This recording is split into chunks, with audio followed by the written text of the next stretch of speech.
Well, you don't need radar to let you know that it's raining outside. Thankfully, all this nasty stuff with the lightning is below us, south of us. Here's us. It's a rainy, gloomy Saturday. And like the rest of the planet, we are in quarantine, stuck here at our homes. I have been working very, very hard on online distance learning activities and lessons to enrich my students' lives at home while they're learning at home with their families.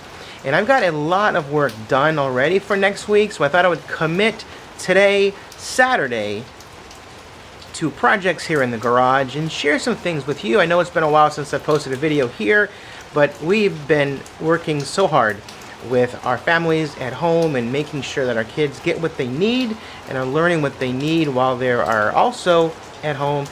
So today's a little bit of me time. Let me show you what I've got going on over my shoulder.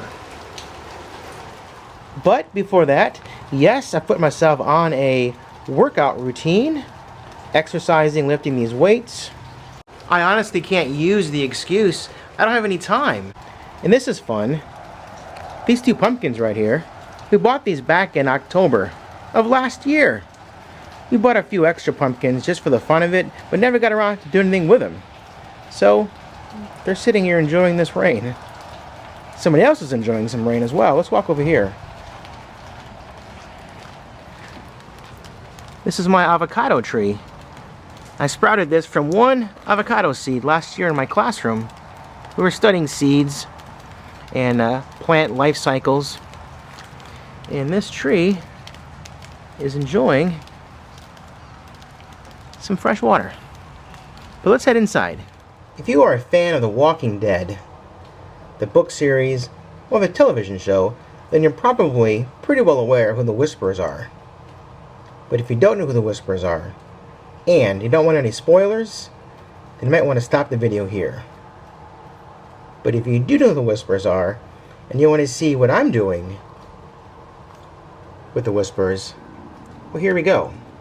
This is kind of where we are in the television series. I like following along, reading the books along with the TV show, just to compare and contrast the storylines. They're somewhat similar. Like here, Negan just killed Alpha, but Dwight's no longer in the TV series, and neither is Rick. But at the end, Beta is upset in the television show, as well as here in the book. But enough recapping. I thought it might be fun to make my own Whisperer mask. And all I need are these mannequin heads, some Mold Builder liquid latex, some gauze, cotton balls, and a little tool like this. As you can tell, the liquid latex, this was a practice to see how easily the latex ripped off the plastic mannequin head, and you can just tell it comes off very easily.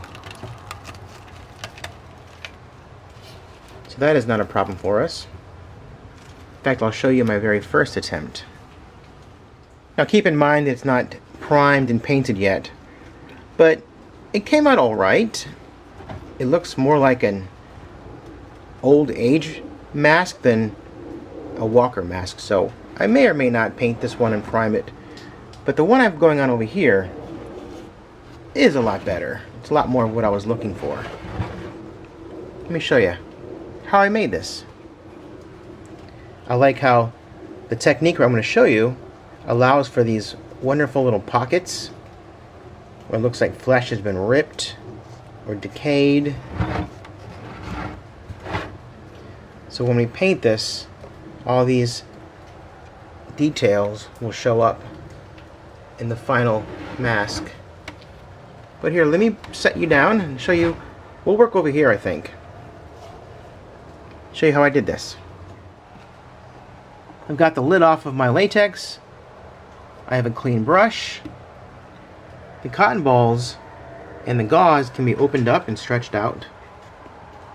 the cotton balls actually, you can unroll them. It's tricky sometimes to find the end, like looking for the end of a roll of tape.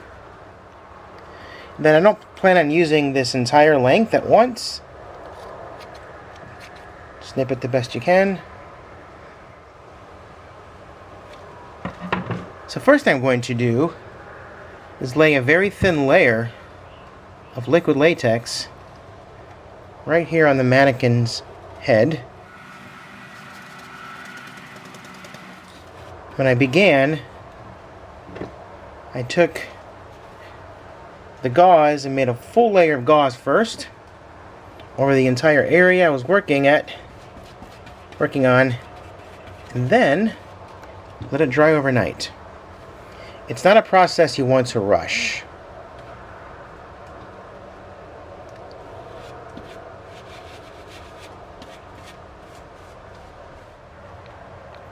And this first layer of gauze is just meant to give the cotton a foundation. I think it'll make the mask stronger, more durable. There you go. This part is already dry. So, go back and add another layer of latex to the dried gauze. Then, apply your cotton.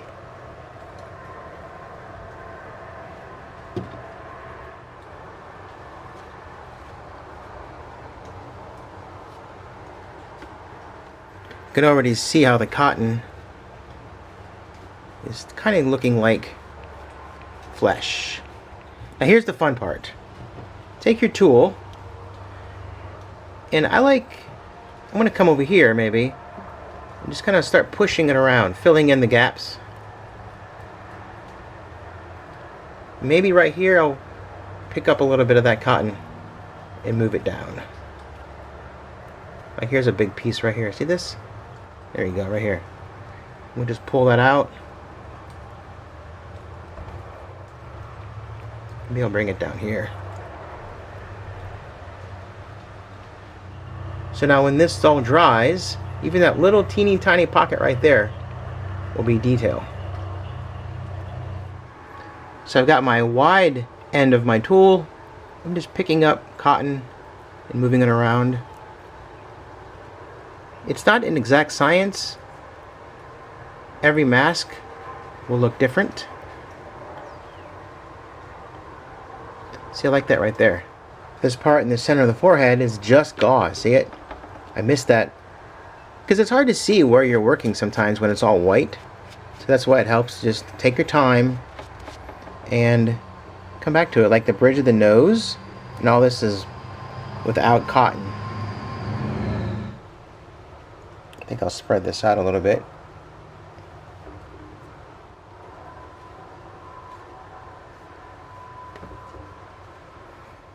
One thing I was very mindful of is to make sure that I built up the cheekbones as well as around the eyes with the cotton.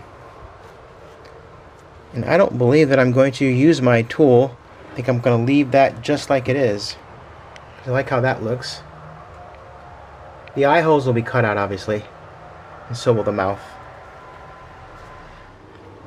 Maybe you have areas where you don't want to build up with the cotton.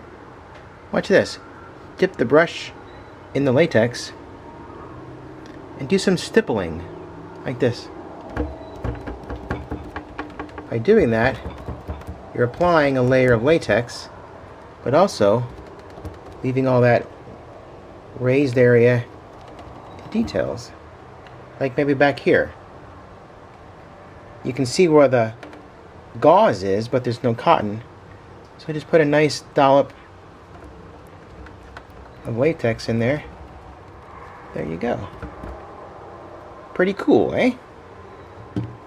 I didn't really intend for this video to be a DIY video. I just wanted to show you the process of something fun that I'm working on, and hopefully inspire you if you're a fan of The Walking Dead or a fan of making scary masks.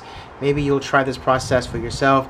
I can't claim ownership to it. I follow some amazingly talented people here on YouTube, so they're all ideas I've gotten from them. one idea from this person, one idea from this person, and just kind of made my own thing. And I just wanted to share it with you out there. I do promise you this, I will show you the mask when it is completed. Okie dokie? I'll leave you guys right here, right now, and thank you for watching and tuning in. Finish up my mask. I'm going to finish the detailing today, right now, and then hopefully tomorrow paint it. So maybe by Sunday or Monday, if you're watching this in real time, today is Saturday. Hopefully by the end of this weekend, I will have a completed mask to share with you. So thanks again for watching. I do appreciate it, and I'll see you in the next video. Bye.